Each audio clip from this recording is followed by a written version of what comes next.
Bonjour, aujourd'hui on va voir comment est-ce que j'ouvre un Chromium aussi facilement. Donc là je vais fermer une terminale, j'appuie sur ma touche de modification qui est Windows puis C et ça m'ouvre instantanément un Chromium. Ensuite j'appuie sur Windows et Q pour fermer instantanément mon Chromium. C'est l'avantage du i3, c'est d'avoir le contrôle absolu sur votre système d'exploitation. Et pour cela en fait c'est très simple, donc déjà ce qu'il faut faire c'est installer Chromium. Donc hop, sudo pacman-s chromium si vous êtes sur Arch.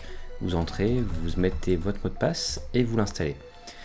Bien sûr, cela fonctionne pareil sur Firefox ou sur n'importe quoi, juste dès que vous voyez le mot Chromium, vous le remplacez par Firefox. Ensuite, qu'est-ce qu'on va faire du coup, c'est qu'actuellement, si je fais Windows D, parce que je suis sur i3, j'ai tout en haut un D-menu qui s'ouvre.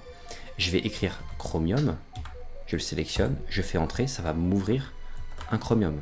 Sauf que c'est long de faire cette manipulation, il faut toujours aller rechercher, et Chromium c'est quelque chose que j'ouvre dès que j'allume mon ordinateur.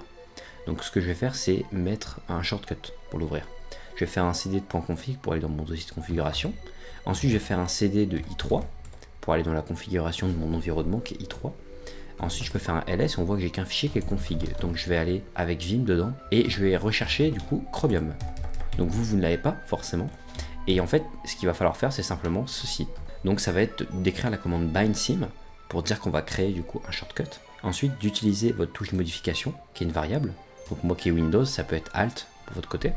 Ensuite, vous mettez plus C pour dire que quand on appuiera sur Windows et C en même temps, ça va exécuter la commande Chromium. Et donc, vous faites ensuite, une fois que cette ligne est écrite, W, Q, bien entendu, ce sera dans la description, si jamais vous n'avez pas envie de l'écrire vous-même.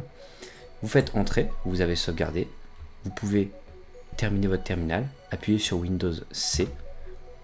Ça ne marchera pas. Pourquoi? Parce qu'en fait, il faut refresh votre configuration. C'est vrai que pour moi, ça marche parce que je ne l'avais pas ajouté. Ce qu'il va falloir faire, du coup, c'est appuyer sur à la fois Windows, Shift et R. Et vous voyez qu'il y a eu un refresh sur mon écran là. Et maintenant, ça va fonctionner. Ça a pris en compte votre nouvelle configuration. Si vous avez aimé cette vidéo, n'hésitez pas à liker et à vous abonner.